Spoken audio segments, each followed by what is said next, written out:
Bismillahirrahmanirrahim. Assalamualaikum warahmatullahi wabarakatuh. Alhamdulillahirrabbilalamin. Wabihi nasta'inu ala umurid dunya wadin. Wassalatu wassalamu ala ashrafil anbiya'i wal mursalin. Wa ala alihi wa sahbihi ajma'in. Amma ba'du. Yang terhormat Ibu Binti Anisa Ulhazanah, Magister Pendidikan, selaku dosen pengampu mata kuliah Kapita Selekta Matematika, dan teman-teman semua yang insya Allah berbahagia, amin. Baiklah, langsung saja kami di sini dari kelompok 8 ingin mempresentasikan materi tentang kaidah pencacahan yang beranggotakan saya sendiri, Lisa Erlita, dan Putri Oktavia. Yang pertama itu ada pengertian kaidah pencacahan. Kaidah pencacahan merupakan sebuah aturan membilang untuk mengetahui banyaknya kejadian atau objek-objek tertentu yang muncul. Kaidah pencacahan adalah istilah dalam bahasan peluang. Kemudian metode kaidah pencacahan. Ada aturan pengisian tempat, yaitu dalam bentuk diagram pohon, tabel silang, himpunan pasang terurut. Aturan perkalian. Apabila sebuah kejadian bisa berlangsung dalam n tahap yang saling berurutan, di mana tahap 1 bisa berlangsung dalam Q1 cara.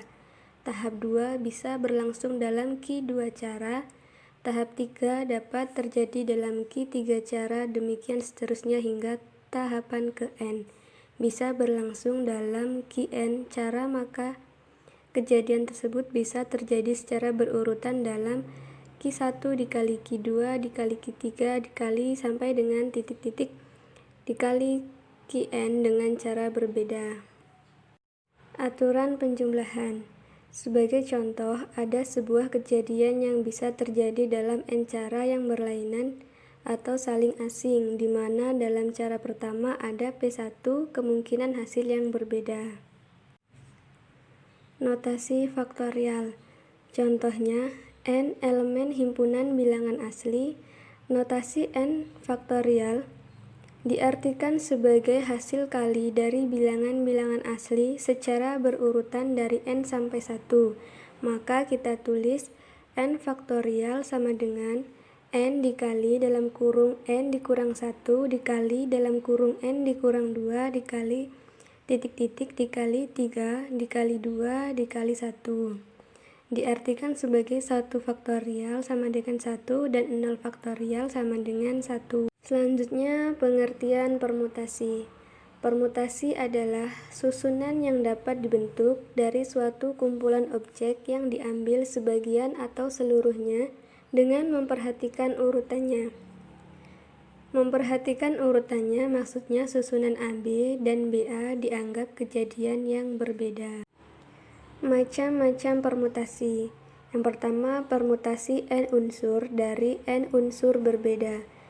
Banyak cara untuk menyusun n unsur yang diambil dari n unsur dengan memperhatikan urutannya, dinyatakan dengan permutasi n, n atau npn yang dirumuskan sebagai berikut. Permutasi n, n sama dengan n faktorial.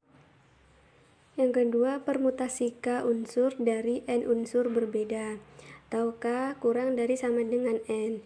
Banyak cara untuk menyusun k unsur yang diambil dari n unsur dengan memperhatikan dinyatakan dengan p n, k atau n permutasi dari k yang dirumuskan dengan p n, k sama dengan n faktorial dibagi n dikurang k faktorial. Permutasi dengan beberapa unsur sama.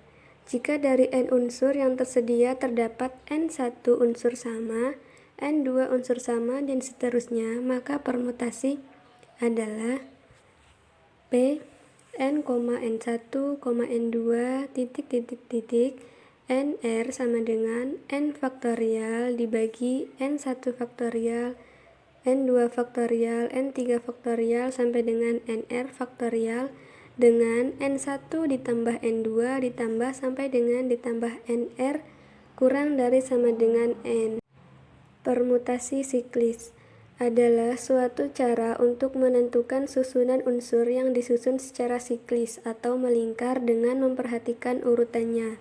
Banyak permutasi siklis dari n unsur berbeda adalah P sama dengan N dikurang 1 faktorial.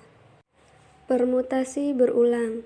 Banyak permutasi R unsur yang diambil dari N unsur yang tersedia dengan tiap unsur yang tersedia boleh ditulis berulang adalah P sama dengan N pangkat R.